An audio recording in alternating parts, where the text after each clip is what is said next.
Welcome to the show if you're new. Thanks for coming back if you're not. My name is Nick. Let's get right into this one. In the past few weeks, we've witnessed the tide turning back in the favor of the bears in terms of NIO's stock price. In today's episode, we're going to be talking about some concerns I have for the company moving forward in the next few weeks. We're going to be talking about the chip shortage, the massive Bailey Gifford stake slash, and slowing growth. We'll also be looking at some policy regulation concerning battery swaps coming out of China. And finally, ultimately, where their share prices may end up. How long will this continued micro crash continue to be? We have a ton to get to in today's episode. Before we get it, Webull is giving out 2 free stocks worth up to $1,850 for free. You just have to sign up using the link in my description. This is a no-brainer. Who doesn't like free stocks? You could trade before and after hours with Webull. They really are one of my favorite trading applications. 0% commissions. Anyways, let's get right into this one. NIO stock has been on an extreme slump the past few weeks. The stock had recovered substantially and was recently trading in the low 40s just a few weeks ago. However, this since slipped down to the mid 30s. The stock has dropped almost 20% in valuation since April 26th. In today's trading period, we saw a pretty drastic fall, down 7.09%, now sitting at 34.33. So what's happening here? When will this end? So right off the top, before getting into the meat, I want to preface by covering a topic I see a lot of investors, and especially new investors, just simply missing. And this is the long-term impact of share dilution and its effect on share valuations. You may remember that not too long ago, NIO went on a heavy string of diluting shares in order to raise capital through share offerings, basically issuing out additional shares into the market in order to quickly raise capital. They felt that this was the most beneficial move for the company and a way for them to pad out their bottom line, build up a war chest. Now, it wasn't only NIO specific. We saw many other EV companies harnessing the extreme bullishness that was taking over the industry at that time. Now, I don't think this was a bad move for the company at all, but it's important to understand the ramifications. I see a lot of investors only looking at NIO's actual share price, when in fact the main data metric of interest should be the market capitalization. NIO has a whopping market cap of $56 billion. Now, shares are only trading within the mid-30s, which is actually quite diluted in terms of their market cap. They have over 1 billion shares on the market and are the 9th most valuable vehicle company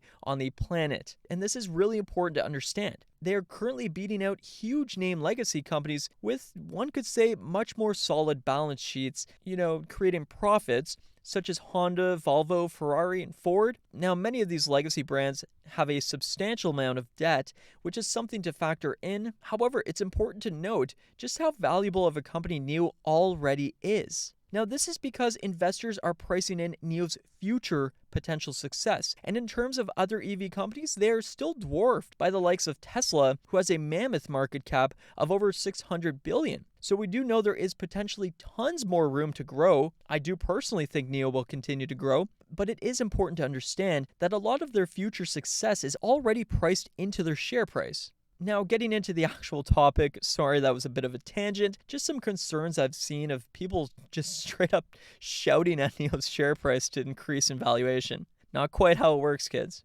Now, I am concerned of the effect the global semiconductor shortage is going to have on NIO.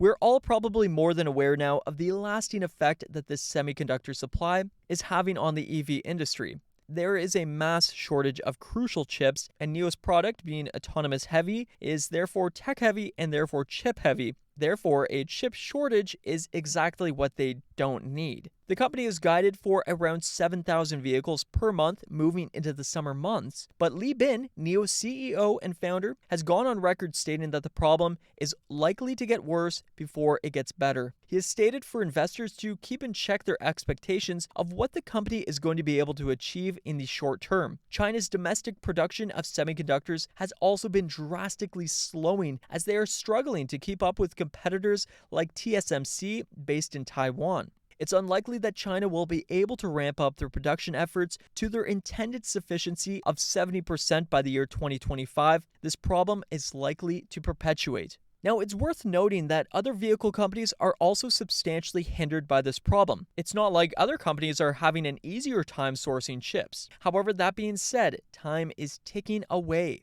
NIO's business model currently revolves around a rapid expansion program and carving out as much market share as physically possible. This so other legacy brands moving into the EV space late aren't able to catch up.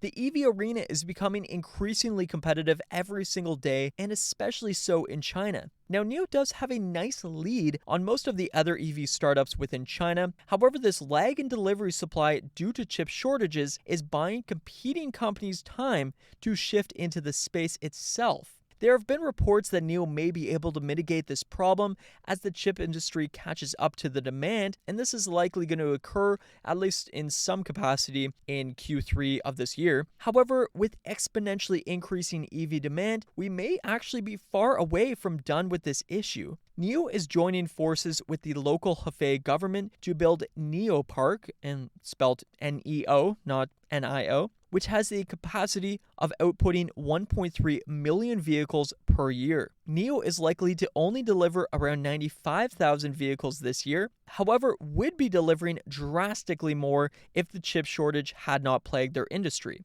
They previously had estimates of around 10,000 per month to put this into perspective. Now, I do know NIO Park is designed for the long-term use of NIO and other companies. However, if this chip shortage continues, it won't matter how many they could feasibly produce in their factory if the chip shortage continues to anchor their potential. There have been previous chip shortages globally, and this won't be the last, and it will be mitigated eventually. I will be following this problem throughout the year. Make sure you subscribe. I'm keeping you all up to date, all with the latest. Now, moving on. Moving into Q2, we are likely only to see marginal increased revenue from Q1, and if there is anything growth investors hate to see, it is slowing growth. A marginal increase in Q2 would represent the first quarter in about 5 of only slowed growth, and this could continue the sell-off pressure already occurring and send growth investors running for the doors into different industries. I am hopeful that NIO investors are aware that this is an external issue,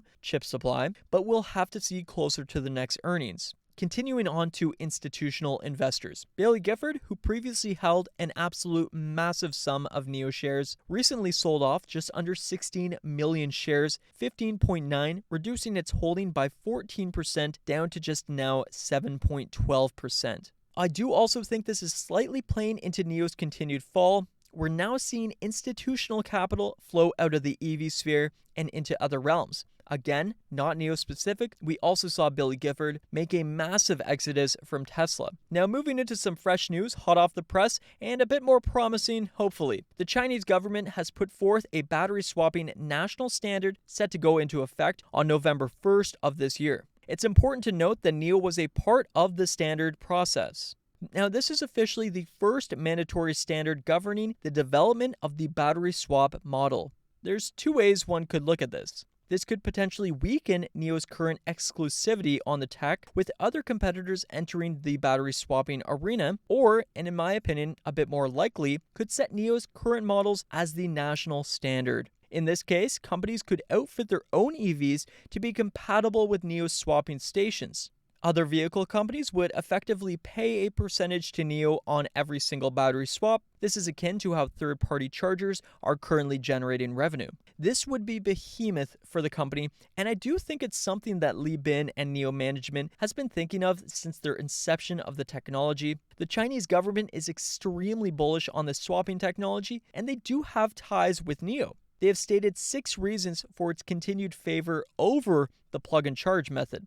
It reduces potential costs up front, swaps can occur faster, batteries can be managed more effectively, they can be charged at preferential rates during off-peak hours, etc., etc. This plays quite well into NIO's hand, and I will follow this closely in the coming weeks. Now, I do think shares will experience some more volatility in this week's trading. There just remains too much uncertainty, too much supply strain, and the reallocation out of tech and EV continues. I would not be surprised to see shares fall even further, and because of this, I am not currently purchasing shares. Now, this all being said, I am by no means no longer bullish on the company. I I still genuinely think they are creating an exceptional product better than the rest and are expanding faster and growing faster. I do think Q1 2022 is going to be huge for the company. I'm still holding long, and I think this is just a speed bump in the road. Don't forget about the Webull promo, 2 free stocks worth up to $1,850 for free. You could trade before and after hours markets.